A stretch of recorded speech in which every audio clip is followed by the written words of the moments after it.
Quisiera hacer como una especie de panorama general de lo que hemos visto en los episodios anteriores en esta serie del libro de Ruth. Ruth es un libro muy corto. Para los que quisieran leerlo, siempre hemos dicho como en 15 minutos más o menos, usted se lee toda la historia de Ruth. Es una historia que normalmente se ha visto como una historia de amor, una historia donde un hombre se enamora de una mujer, y de hecho ministerios de parejas, o cuando se va a enseñar a las parejas de amor, o aún en los matrimonios, aún tiende a contarse de esta historia. El libro de Ruth es un libro que está en medio de una situación muy particular, que es en el tiempo de los jueces, donde nadie seguía a Dios, donde cada quien hacía lo que él quería, no había rey en Israel y todo el mundo hacía lo que mejor le parecía. Y en ese contexto particular está esta historia.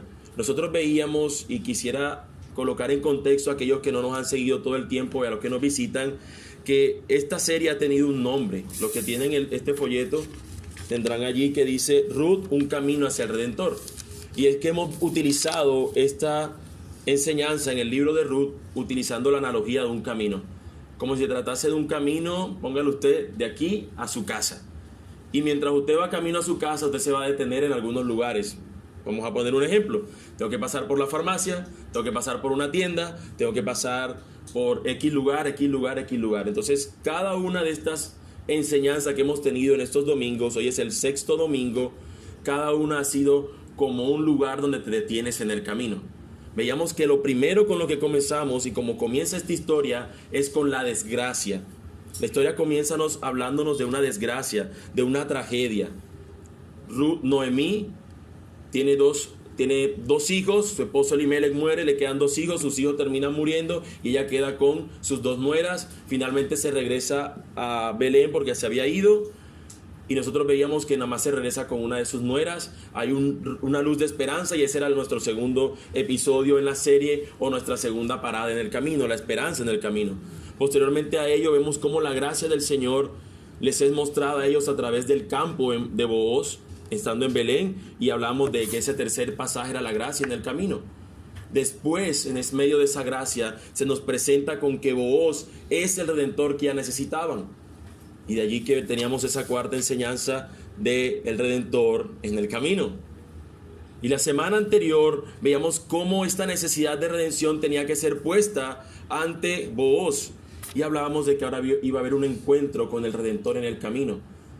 Y este Redentor, finalizando nosotros la semana anterior, él dice: mira, yo voy a redimirte, pero sabes, hay alguien que está primero que yo en la línea de quien pudiera redimirte. Ya vamos a explicar de qué se trata esta redención. Pero eso como termina la historia. Y cuando Ruth se regresa a la casa de ella con su suegra, Noemí, termina diciéndole: mira todo lo que este hombre ha hecho, pero él dice que va pues a redimirme, le cuenta todo. Y esta Noemí dice: mira, hija, quédate tranquila, espera, porque este hombre no va a descansar hasta que resuelva este asunto hoy. Nosotros hemos visto que entre algunos episodios y otros suceden meses, semanas, días, pero de la semana pasada hasta hoy lo que ocurrió son escasas horas. El suceso es en unas horas. Él le dice a ella: vete a la casa de tu suegra, y él inmediatamente se va a la ciudad. Así es como sucede el asunto. Él inmediatamente va a resolver eso, inmediatamente, hoy. Y aquí es donde nosotros nos encontramos con esta historia. Por de ahí que nuestro nombre del día de hoy de la enseñanza es la redención en el camino.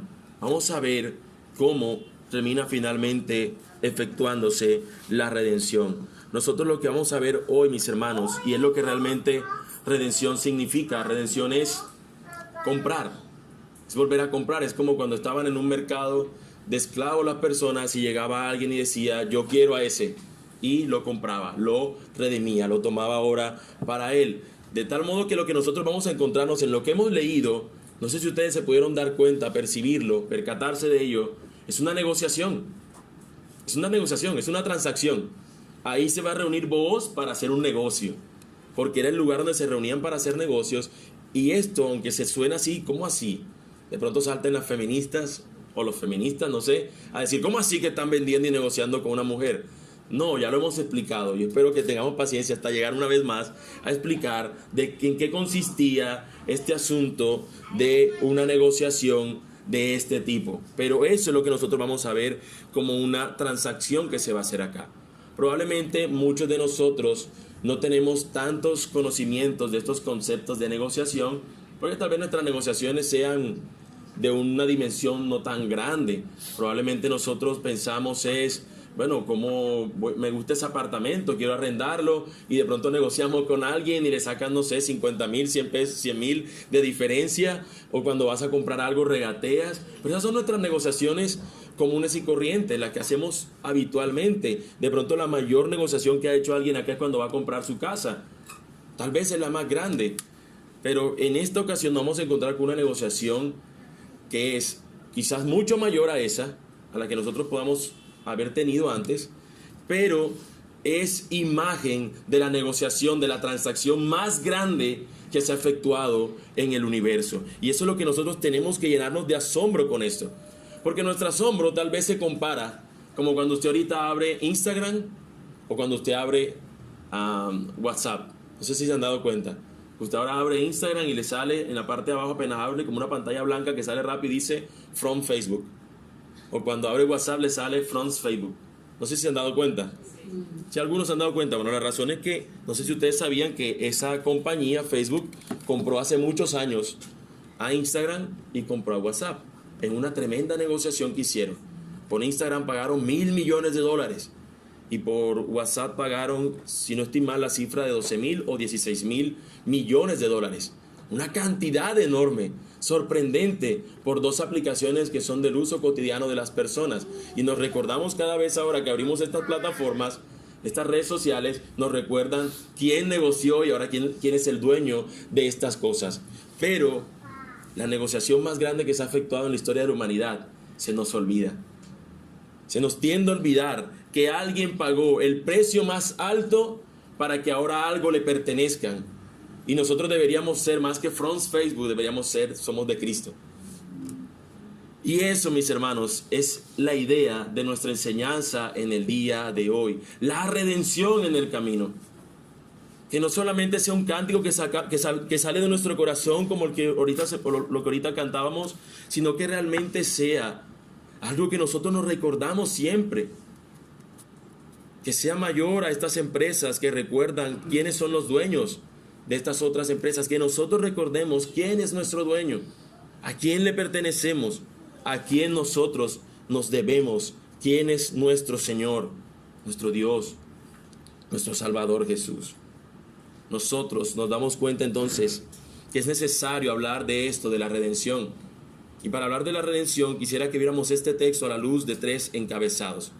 El primero, que va de los versículos 1 al 4, es la necesidad de redención. Primero, la necesidad de redención. El segundo, un redentor no dispuesto a redimir. Versículo 5 al versículo 8.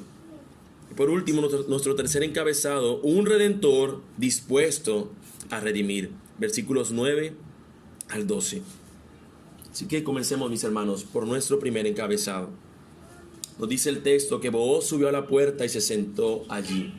Como decía hace un instante, él no esperó a la mañana siguiente, él no esperó al día, a la semana siguiente o al día siguiente, o esperó un mes. No, le había dicho a Ruth, vete para donde tu suegra que yo resuelvo esto. La suegra Noemí bien lo dijo, ese hombre no va a descansar hasta que resuelva ese asunto hoy. Nosotros terminamos la semana anterior con que este hombre había dicho, yo te redimo, pero apareció un nuevo personaje en la historia. Y todos pensábamos que tal cual novela de la televisión, que de pronto cuando ya aparece el final, aparece alguien, aparece un nuevo asunto, algo tensionante nuevo. Y en este caso aparece alguien que no había aparecido en toda la historia. Hasta el momento ese pariente redentor no existía y de repente Booz lo trae a consideración y nosotros decimos, ¿por qué? ¿Por qué ocurre ese asunto? Así que ahora eso es lo que tenemos nosotros como nuestro contexto. Booz va a dirigirse a ese pariente para decirle que él debe redimir a esta familia. Booz sube a la puerta y se sienta allí. Alguno de ustedes se preguntaría cuál es esa puerta. ¿A dónde se fue él? ¿La puerta de su casa? ¿La puerta de la casa del otro? ¿A dónde estaba él? Y lo que podemos entender es que en estas ciudades, en estos momentos, existía una entrada particular a la ciudad, y esas entradas eran pues fortificadas las ciudades, y evidentemente tenía una puerta principal, y en esa puerta principal era donde las personas se reunían y era el lugar donde se encontraban para realizar negocios. Existía a un lado de esa muralla unas especies de bancas, por decir una manera, donde las personas se sentaban y allí normalmente realizaban negocios. Así que cuando este hombre llega a la puerta, él se sienta allí a esperar.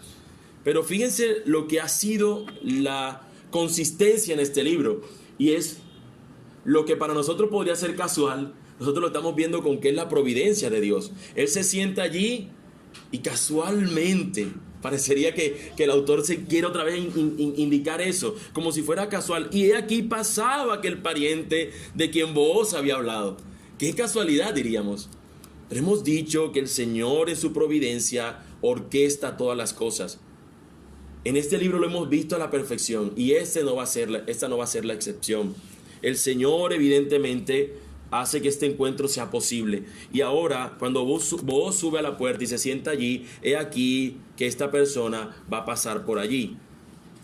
Booz había hablado de él, no había dicho nombre hasta ahora, y ahora que lo va a llamar, aparentemente debería llamarlo por su nombre. En nuestra versión Reina Valera, la que hemos leído, le dice: fulano, ven acá y siéntate. Él vino y se sentó. En algunas otras versiones dice simplemente: oye tú, por decir una manera, oye tú. Al final del cuento no le dice el nombre real. La palabra que allí se utiliza es una palabra bastante larga en el hebreo, pero quiere traducir a nuestro idioma algo similar a fulano, algo como un nombre genérico para mencionar a una persona. Realmente no es su nombre. Algunos dicen, y es quizás la inclinación que yo también tengo, que la razón por la cual no le da el nombre, porque si ustedes han estado durante toda la serie, hemos visto que todas las personas le han dado su nombre específico. No se le ha escapado el nombre de nadie. Pero ahora este fulano no se le menciona el nombre, y parece ser que era una persona importante porque era un posible redentor. Pero esta persona no estuvo dispuesta a redimir, como hemos ya leído en el texto. Y quizás esa es la razón por la cual el autor no dispone a dar el nombre a esa persona. No vale la pena. No tiene sentido tener que darle un nombre a una persona que no estuvo dispuesto a dar su nombre, como vamos a encontrar ahora apenas avancemos en el texto. Ven acá y siéntate. Él vino y se sentó. Vamos a hacer negocios, siéntate. Entonces él tomó a 10 varones de los ancianos de la ciudad y dijo: sentaos aquí. Y ellos se sentaron. Lo que está haciendo Booz es llamar a unos testigos para que vean el negocio, tal cual como ocurre en una negociación. Usted negocia una casa, ¿a dónde se dirige usted? A una notaría. Ahí hay unos testigos y un notario sella de que lo que usted está haciendo es una transacción legítima. Eso es lo que le da validez a su transacción. En este entonces, la manera como la persona firmaba, como la persona sellaba, garantizaba de que el negocio se estaba haciendo, era más allá que un apretón de manos, o más allá que una firma, o como posteriormente se hizo un sello, que era un anillo que sellaba sobre una pequeña gota de cera. Aquí era que tenían que haber unas personas para que observaran la transacción, y eso contaba como que el contrato se había realizado. De hecho, la escritura nos dice que era necesario que 4 personas sirvieran como testigos, mínimo 4 personas. Y aquí le está llamando a 10, más del doble, para que garanticen este negocio. Vengan y observen lo que vamos a hacer hoy. Esta es la negociación importante y quisiera que ustedes estén acá. Llama a estos ancianos de la ciudad, se sientan allí, y ahora él va a presentar lo que yo llamaría las cláusulas del contrato. Simplemente va a presentar: mira, este es el negocio, y aquí está la primera cláusula. Eso es lo que vamos a encontrar en los versículos 3 y 4, la primera parte de lo que se podía redimir. Eran 2 cosas, y yo quiero otra vez recordarles a los que no estuvieron, a los que no estuvieron, informarles, a los que ya estuvieron, recordarles. 2 cosas eran las que tenía que redimir Booz, o o el redentor, el posible candidato redentor, en este caso el fulano. Una eran las tierras y dos era a Ruth para que se casara con ella y para que tuviera generación y el nombre de Malón no fuera borrado. Así que eran dos cosas y esas dos son como una especie de cláusulas. Mira, aquí está quien puede redimir y estas son las dos cosas, las dos condiciones que tienes que hacer como redentor. Ahí es donde vos lo anuncia. Luego dijo al pariente Noemí, que ha vuelto del campo de Moab, vende una parte de las tierras que tuvo nuestro hermano Elimelec. Y yo decidí hacértelo saber y decirte que la compres en presencia de los que están aquí sentados y de los ancianos de mi pueblo. Si tú quieres redimir, redime. Y si no quieres redimir, decláramelo para que yo lo sepa. Porque no hay otro que redima sino tú y yo después de ti. Y él respondió, yo redimiré. Una vez más les informo. Hermanos, recordemos, existía una ley conocida como la ley del levirato. La ley del levirato informaba que cuando una persona fallecía, su hermano tenía que tomar su lugar y primeramente tener la posibilidad de pagar la deuda si era que tenía el hermano, o pagar su tierra para proveerla, para producirla, pero también debía casarse con la esposa de su hermano para que él tuviera ahora hijos con ella, y el hijo primogénito de ella, y no iba a ser hijo ahora de este, sino para que mantuviera el nombre del hermano todavía presente. Era una ley que el Señor había estipulado. El hijo que él, ahora al casarse con su cuñada, la que era su cuñada ahora iba a ser su esposa, y el hijo que ella tuviera no iba a ser hijo de él, sino iba a ser contado como hijo del hermano fallecido. Esa era la ley que existía. La ley del levirato era esa, la aplicación que tenía en la práctica. Y lo que está haciendo este hombre es diciéndole, mira, nuestro hermano Elimelec murió, toma tú su lugar y redime la tierra, cómprala. También tenemos que hacer la aclaración y recordar lo que la tierra no se compraba, la tierra no se adquiría, lo que se adquiría era lo que producía la tierra, porque la tierra es del Señor. El Señor así lo estableció. Las personas solamente podían comprar lo producido de la tierra durante un tiempo. Recordemos también, y sé que algunos de pronto se van a sentir muy abrumados con tantos datos, pero ya lo hemos visto a lo largo de la serie y simplemente algunos lo están recordando.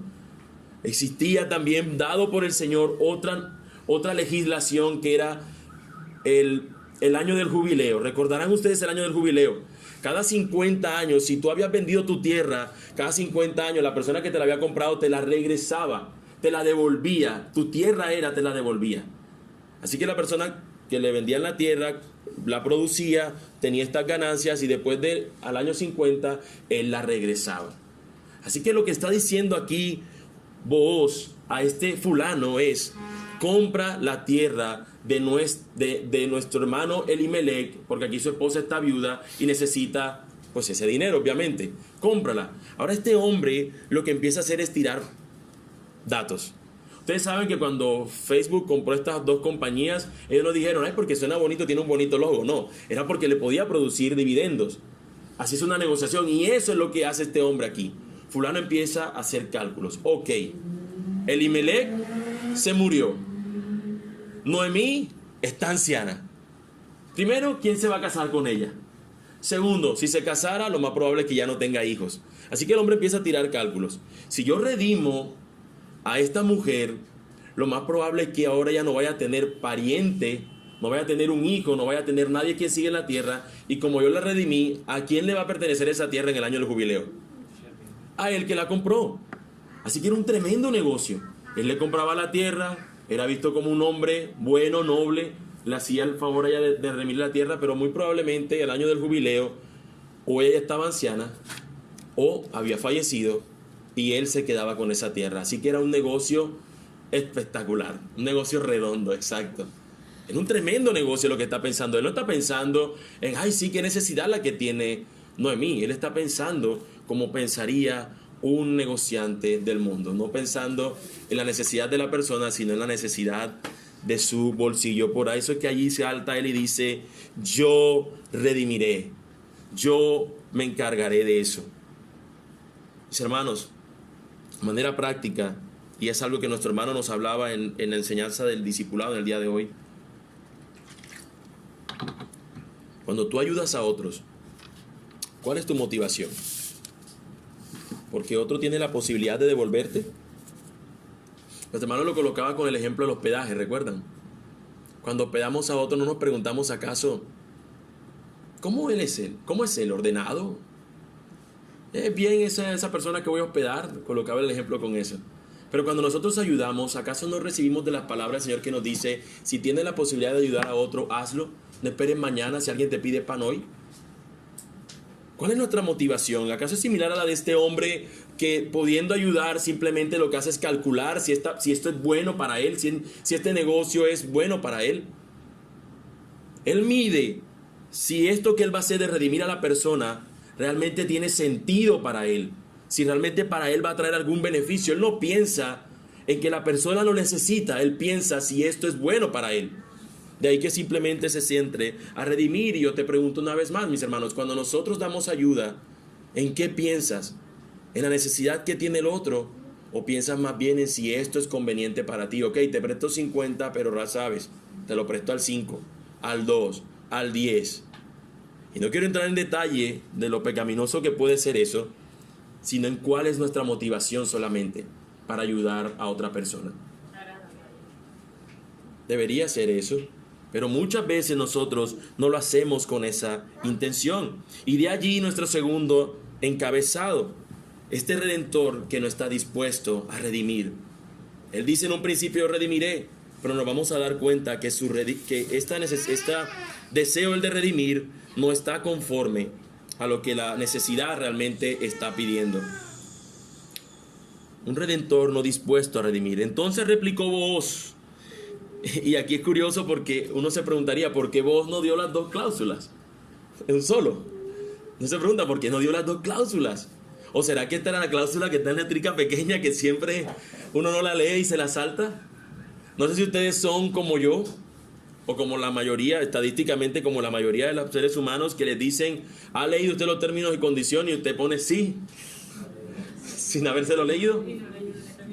No ha leído nada, pero ahí sale, va uno a abrir un correo y le dicen, ¿ha leído los términos y condiciones? Uno pone sí, y lo hace. Pero en este caso no es una letra menuda, simplemente le da la primera cláusula. Este hombre dice, sí, redimiré, porque es conveniente para él. Pero ahora él le va a decir, mira, el mismo día que compre las tierras de mano de Noemí, debes tomar también a Ruth la Moabita. No estás tomando nada más el paquete no premium, este es el paquete que tienes que comprar. Este no es un añadido, es que esto era parte de toda la redención completa. No es simplemente que es como cuando uno compra un paquete de servicios de una compañía que uno le quiere meter la televisión más canal y uno dice, no, yo nada más quiero el básico. No, esto no es una redención con un básico más un premium, no. Esto era la redención como tal.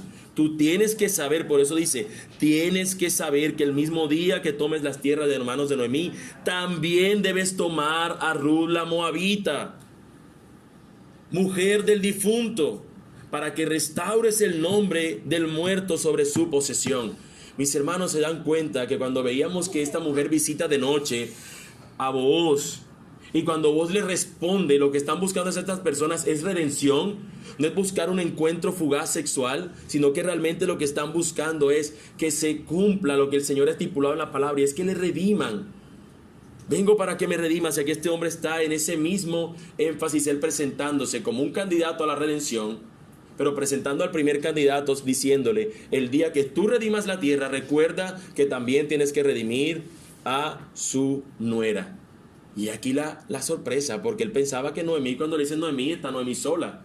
Pero es que Noemí no vino sola de Moab. Noemí vino con una moabita, que es su nuera. Técnicamente ella venía con alguien que, a pesar de que su vientre no pudiera traer posiblemente niños por su edad avanzada, ella traía una que sí podía. Ella traía una que podía dar una genealogía para que el nombre de su familia no fuese borrado, no fuese extinguido. Ahora aparece esta persona en escena y ahora los cálculos no funcionan, porque en una primera instancia esta mujer no iba a tener hijos, así que él dice, la tierra me va a quedar a mí. Pero ahora aparece otra mujer que él tenía que tomar como su esposa, seguramente alterando ya su familia, su propia heredad, sus propios hijos, como él va a decirlo. Pero no solamente eso, sino que el negocio no le iba a funcionar, porque él tenía que invertirle una tierra que luego le iba a quedar a ellos, porque seguramente Ruth sí podría tener hijos y su hijo iba a ser el heredero de esta tierra. ¿Se entiende? Así que de tal modo que ahora el negocio no era redondo.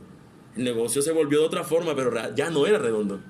Y aquí nos encontramos que cuando él le dice, mujer del difunto, para que restaures el nombre del muerto sobre su posesión, mira, esta es la segunda cláusula de este negocio. Aquí están los testigos, aquí estás tú, esta es la primera cláusula, listo, la acepto. Mira, pero viene con esta otra segunda cláusula. Esa no la acepta. El hombre dice, respondió el pariente, no puedo redimir para mí. Y yo pregunto, ¿será que él no podía o no quería? No quería.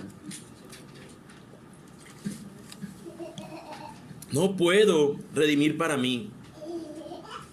Ustedes se han dado cuenta, mis hermanos, de cómo el Señor ha sido bueno con nosotros al siempre hacer que el discipulado, que la lectura que hacemos en la mañana y que luego en la mañana, la de Mateo, la que estamos haciendo en Mateo y luego la de ahora, tengan ciertas cosas que se conectan. ¿No se han dado cuenta ustedes de eso?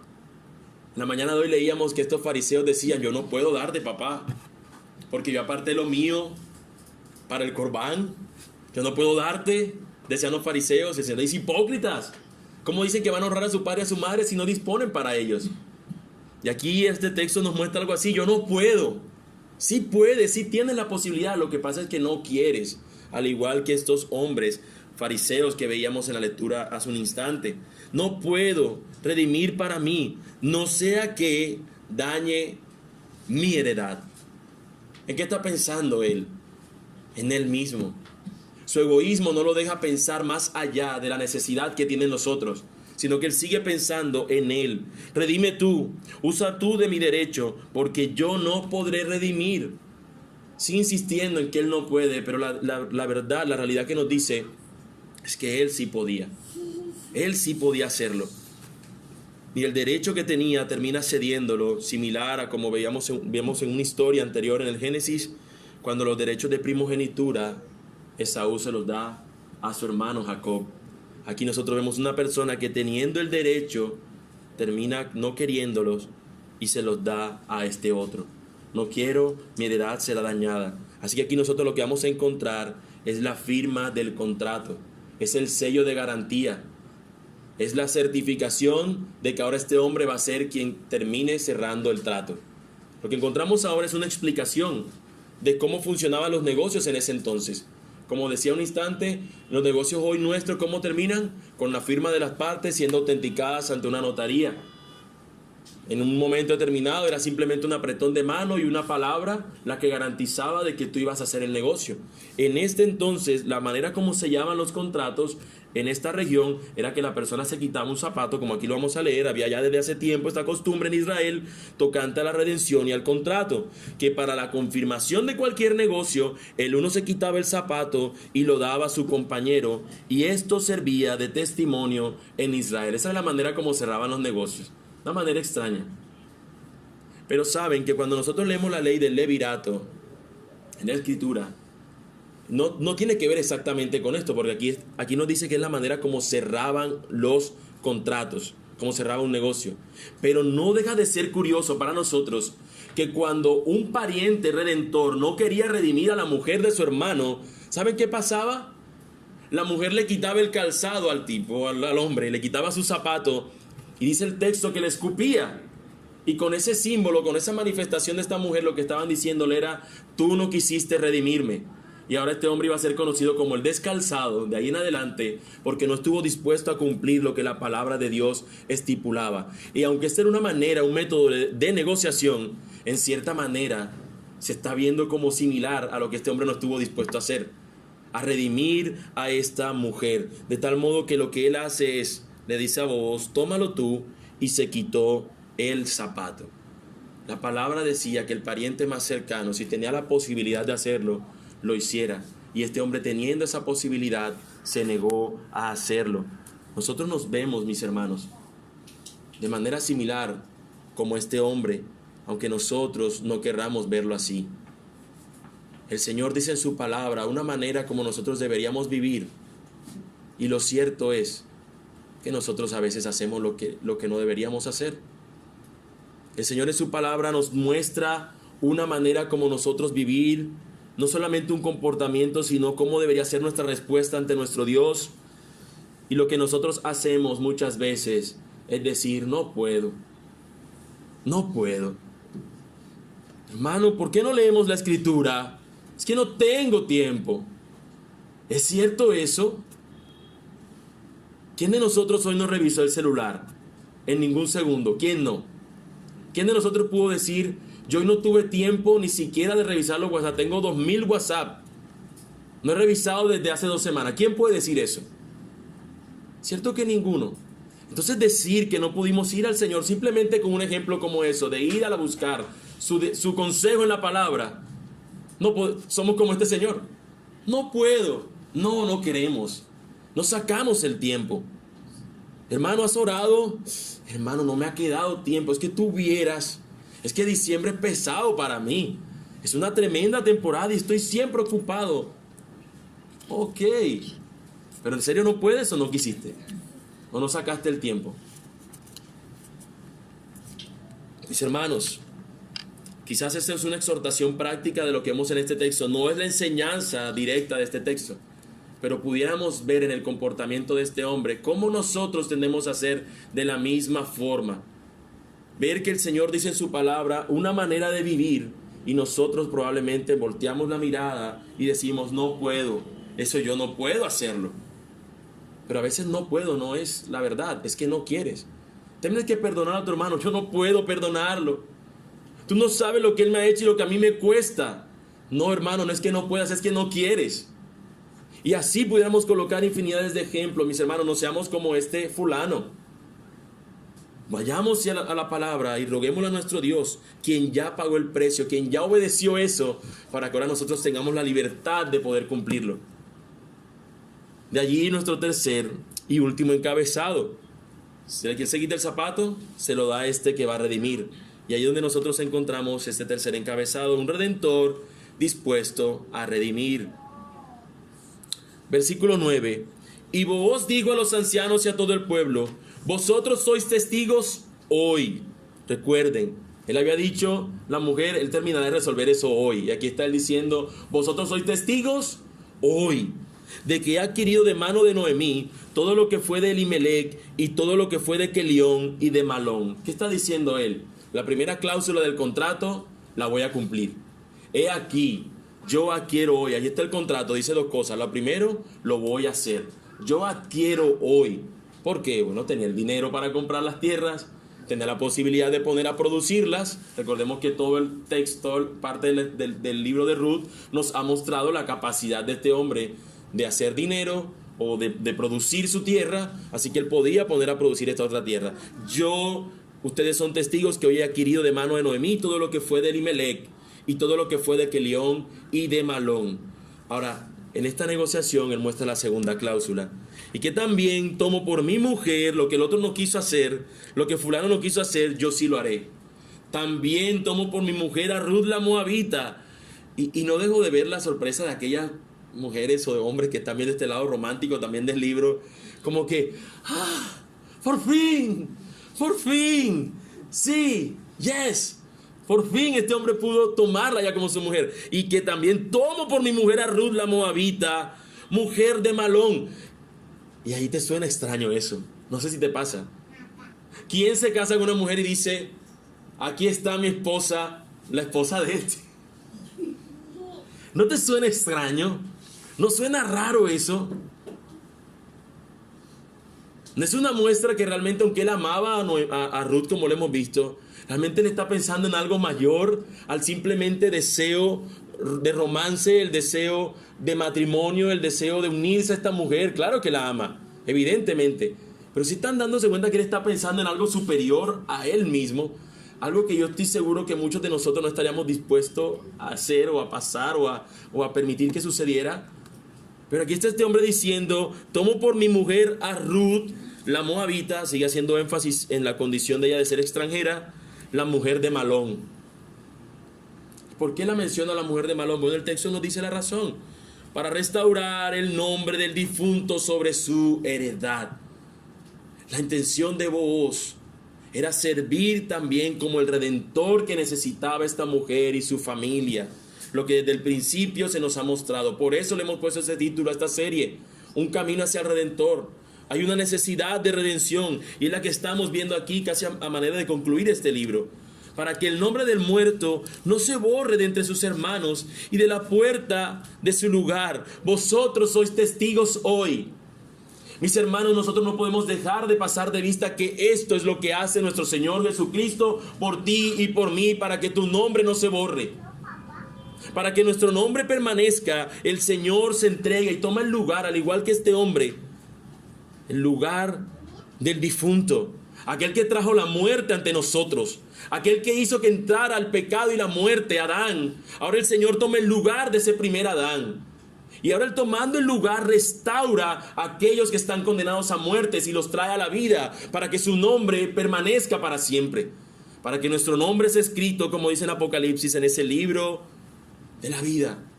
Mis hermanos, la razón por la que nosotros permaneceremos hasta el final y nosotros tendremos vida eterna no es porque nosotros pudimos ganarnos nuestra redención. Nosotros hubiésemos sido igual que este Redentor. Todos los hombres antes que Cristo y después que Cristo que quieran decir que van a poder redimirse serán como este hombre de la historia. Sus egoísmos no lo dejarán hacerlo. Preferirán irse por lo que este mundo ofrece antes que darse ellos por otros.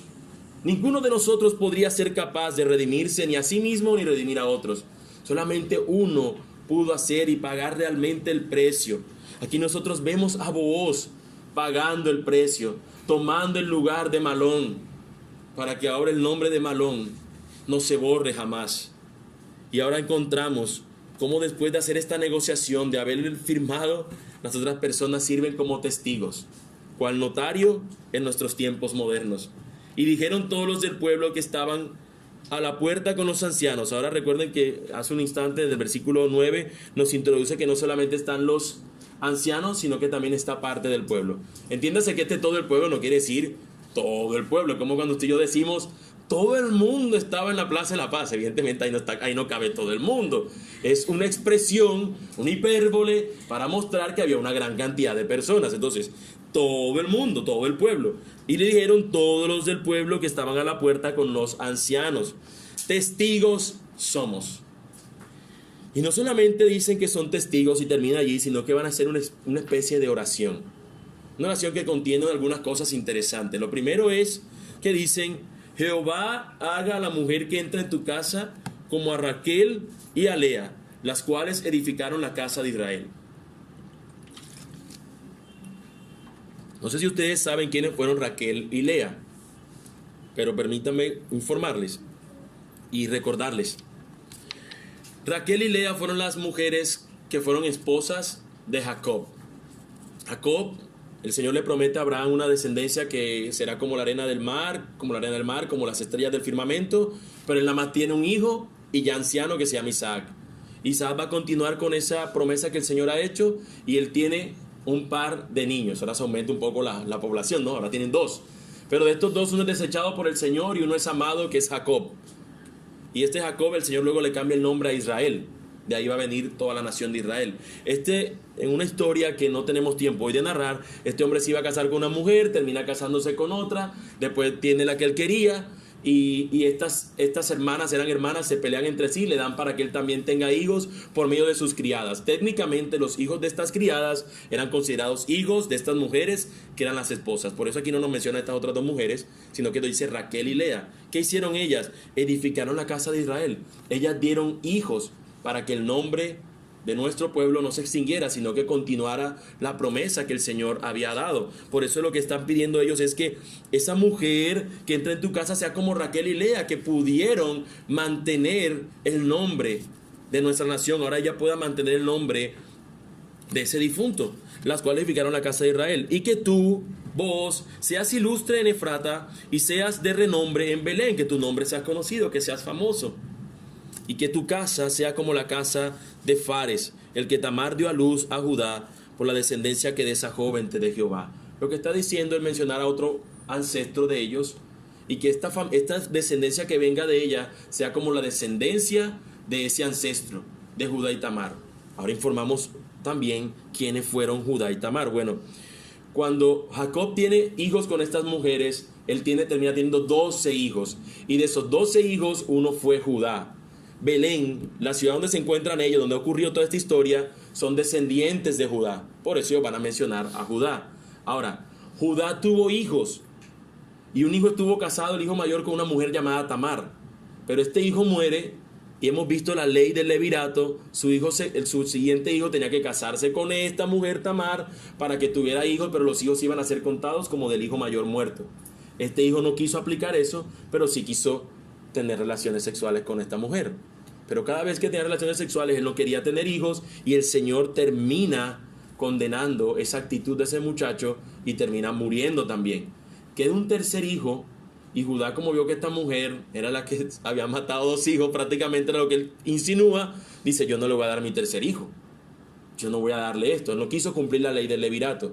Esta mujer se disfraza utilizando una treta bastante por nosotros condenable, se disfraza de prostituta. Él lo espera él junto al camino cuando Judá va andando. Judá ve a la prostituta, creyendo que es una prostituta, se acuesta con ella, y vamos a ver que era su nuera. Su nuera queda embarazada, no alargo la historia, termina ella teniendo un par de gemelos de Judá, Farés, y no recuerdo el nombre del otro. Farés es el que continúa la historia, y cuando ustedes lean en la Biblia se van a dar cuenta que Farés se menciona como la línea que continúa hacia Jesús. Y de este Farés posteriormente vamos a encontrar que llega a Booz. Booz es descendiente directo de Farés. Por esa razón es que el texto nos está haciendo esfuerzo en contarnos acerca de él. Sea tu casa como la casa de Farés, al que Tamar dio a luz a Judá por la descendencia que de esa joven te dé Jehová. Que esa muchacha con la que te vas a casar hoy te dé descendencia, sea como Raquel y Lea, sea como Tamar, a pesar de que son situaciones distintas, a pesar de que acá fueron 2 y Dios estableció una sola mujer que se casara, a pesar de que esta mujer se vistió de prostituta, a pesar de que esta mujer sea moabita y sea extranjera, que el Señor te dé descendencia por medio de ella. Finalmente lo que se buscaba es que el nombre de Booz permaneciera. Mis hermanos, Booz estuvo dispuesto a hacer un sacrificio enorme. A Ruth no le iba a costar absolutamente nada, y a Noemí. El que tenía que pagar el precio era Booz. Y el precio no era solamente dinero para comprar una tierra. El precio es que él tenía que ceder su nombre para que una descendencia tuviera el nombre de otro, a pesar de que eran hijos que él iba a procrear. Él estuvo dispuesto a sacrificar lo que ningún hombre estaría dispuesto a sacrificar, y es su derecho a ser el padre de un niño. ¿O no debería un hombre sacrificar eso? Y él estuvo dispuesto a sacrificarlo, sabiendo ante toda la persona que esta era su esposa. Él estuvo dispuesto a que sus hijos no fueran llamados sus hijos, sino los hijos de otro. Él estuvo dispuesto a pagar el precio. Él, siendo el autor, pasa como el que no fuese el autor. Y nosotros, cuando leemos en la genealogía de Jesús en Mateo, mis hermanos, comenzando Mateo, usted va a encontrar una sorpresa en el versículo 5. Aparentemente Booz despoja su nombre, y dice en el versículo 5: Salmón engendró de Rahab a Booz, Booz engendró de Ruth a Obed, y Obed a Isaí, Isaí a David, y continúa la historia hasta Jesús. Y yo te pregunto, y tú te preguntas, pero si él se dio el nombre, ¿por qué aquí sigue apareciendo Booz? ¿Por qué no diría más bien Salmón engendró de Rahab a Malón? Debería aparecer Malón. Si él al final está tomando el nombre, si Obed iba a terminar siendo como hijo de Malón, ¿por qué el Señor termina dejando que en sus sagradas escrituras aparezca el nombre de Booz en la genealogía? Mis hermanos, Booz nos muestra aquel que estuvo dispuesto a ceder su nombre, a ceder su autoridad, a ceder su lugar, para darle ahora lugar a otros que puedan entrar, pero que finalmente es el Señor quien decide exaltar este nombre que aparentemente había sido borrado aquí, exaltarlo y colocarlo como más alto de los demás. Aquí tenía que estar Malón, y el Señor es quien decide que esté Booz, como sucede posteriormente, mis hermanos, cuando nosotros leemos en Filipenses capítulo 2. Si usted puede, acompáñeme rápidamente, busquemos el texto.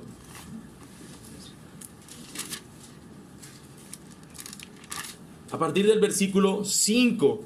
Haya pues en vosotros este sentir que hubo también en Cristo Jesús, el cual, siendo en forma de Dios, miren todo lo que tenía Cristo, no estimó el ser igual a Dios como cosa que aferrarse, sino que se despojó a sí mismo tomando forma de siervo, hecho semejante a los hombres, y estando en la condición de hombre, se humilló a sí mismo, haciéndose obediente hasta la muerte y muerte de cruz.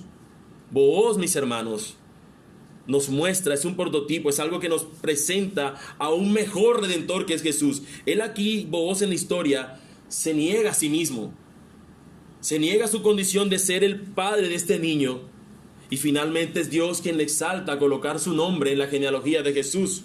Nuestro Señor y Salvador Jesucristo se niega a sí mismo, humillándose, haciéndose obediente hasta la muerte y muerte de cruz. ¿Y qué hace nuestro Dios? ¿Qué hace el Padre?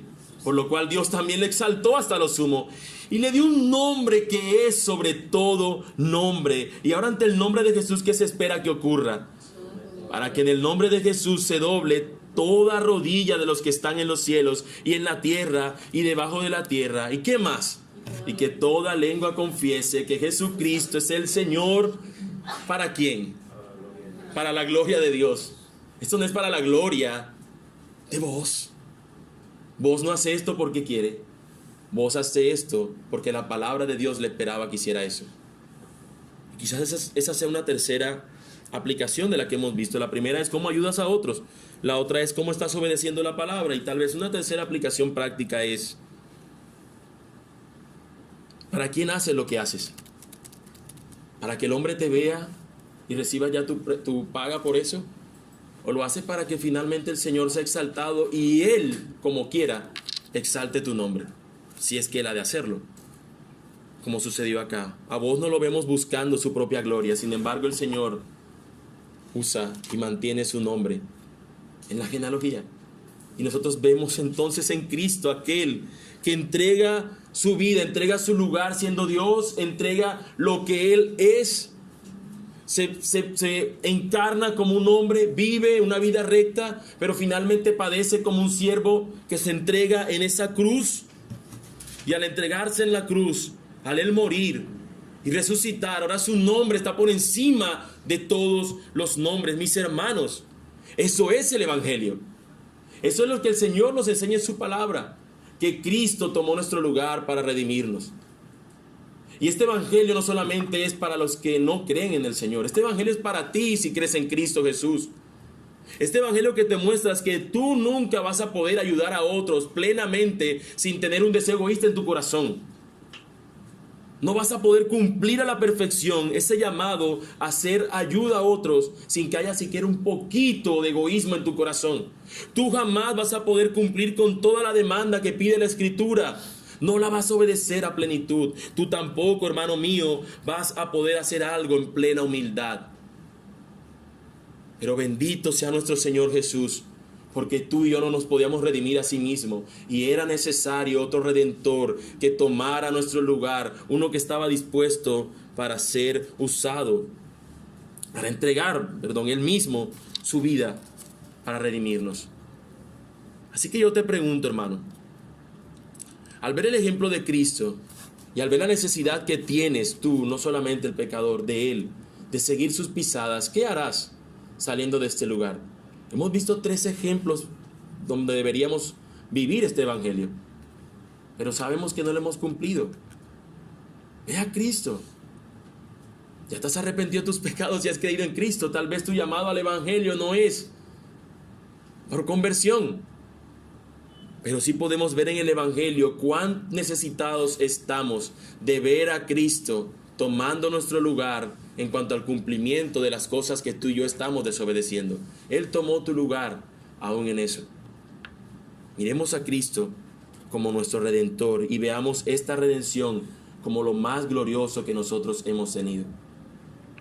Amigos que nos visitan aquí en esta mañana, yo no sé si tú profesas ser cristiano. Yo no lo sé. Ni siquiera sé si eres realmente un cristiano. Tú lo sabes. Pero si tú, estando aquí en este lugar, has escuchado de la redención y de la necesidad que tú tienes de arrepentirte de tus pecados y de creer en Cristo, haz lo mismo que hizo este hombre hoy. No esperes otro día. Hoy arrepiéntete de tus pecados, confía en Cristo Ve a Él en arrepentimiento y fe, deja tu vida de pecado, colócala ante Él, arrepiéntete de tu conducta, de tu acto de rebeldía ante el Señor y disponte en fe ante Él. Si tienes alguna pregunta de qué es esto, acércate a otras personas, acércate a uno de los líderes que has escuchado el día de hoy, acércate a uno de los hermanos que van a acercarse a ti y muestra tus interrogantes ante esto y esperamos que el Señor pudiera responderlos. Mis hermanos, oremos al Señor confiando en que Él ha sido quien ha pagado nuestra redención y descansando en que Él sigue obrando en nuestras vidas para que podamos obedecer lo que en su palabra Él nos demanda. Oremos.